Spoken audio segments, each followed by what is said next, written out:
जय श्री कृष्णा। सुनिए श्रावण मास के कृष्ण पक्ष की कामिका एकादशी की व्रत कथा।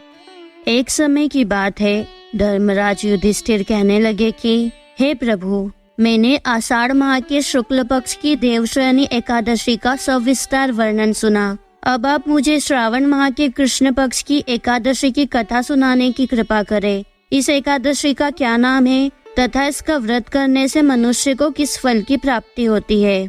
भगवान श्री कृष्ण कहने लगे कि हे युधिष्ठिर, इस एकादशी की कथा एक समय स्वयं ब्रह्मा जी ने देवर्षि नारद जी से कही थी, वही मैं तुमसे कहता हूँ। नारद जी ने ब्रह्मा जी से पूछा था कि हे पितामह, श्रावण मास की कृष्ण पक्ष की एकादशी की कथा सुनने की मेरी इच्छा है। उसका नाम क्या है, क्या विधि है और उसका महत्व क्या है, सो कृपा करके कहिए। नारद जी के वचन सुनकर ब्रह्मा जी ने कहा, हे नारद, लोगों के हित के लिए तुमने बहुत ही सुंदर प्रश्न किया है। श्रावण मास की कृष्ण पक्ष की एकादशी का नाम कामिका है।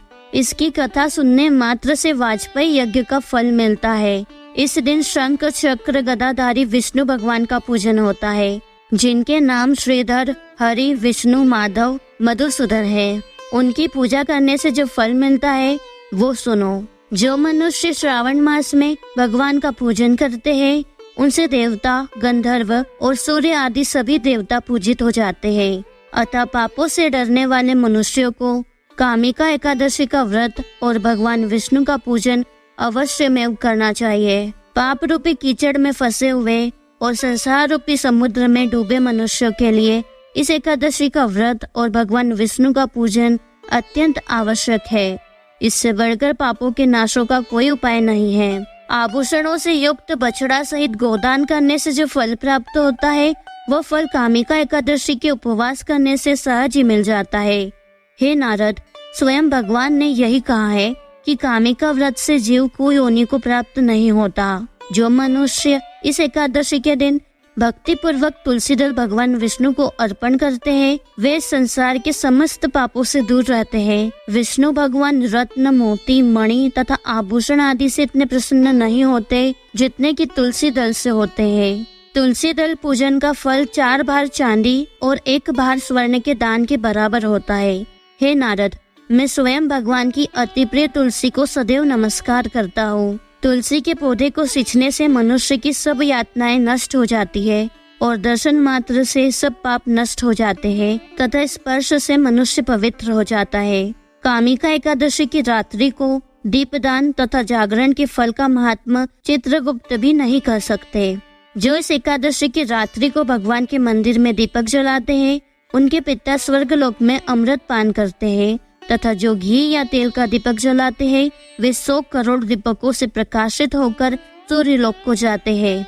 ब्रह्मा जी कहते हैं कि हे नारद, ब्रह्म हत्या तथा भ्रूण हत्या आदि पापों को नष्ट करने वाली इस कामिका एकादशी का व्रत मनुष्य को यत्न के साथ करना चाहिए। कामिका एकादशी के व्रत का महात्मा श्रद्धा से सुनने और पढ़ने वाला मनुष्य सभी पापों से मुक्त होकर विष्णु लोक को जाता है। कामिका एकादशी व्रत की एक पौराणिक कथा के अनुसार एक गांव में एक वीर क्षत्रिय रहता था। एक दिन किसी कारणवश उसकी ब्राह्मण से हाथापाई हो गई और ब्राह्मण की मृत्यु हो गई। अपने हाथों मरे गए ब्राह्मण की क्रिया उस क्षत्रिय ने करनी चाहिए, परंतु पंडितों ने उसे क्रिया में शामिल होने से मना कर दिया। ब्राह्मणों ने बताया कि तुम पर ब्रह्म हत्या का दोष है, पहले प्रायश्चित कर इस पाप से मुक्त हो जाओ, तब हम तुम्हारे घर भोजन करेंगे। इस पर क्षत्रिय ने पूछा कि इस पाप से मुक्त होने का क्या उपाय है।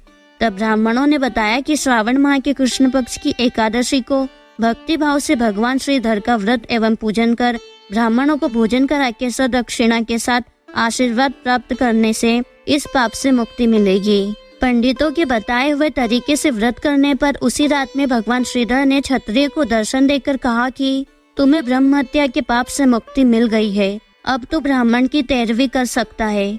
यह व्रत करके क्षत्रिय ब्रह्म हत्या के पाप से मुक्त हो विष्णु लोक को गया।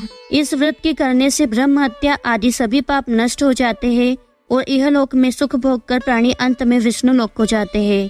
और इस कामिका एकादशी के महात्मा के श्रवण व पठन से मनुष्य स्वर्ग लोक को प्राप्त हो जाते हैं। जय श्री हरि।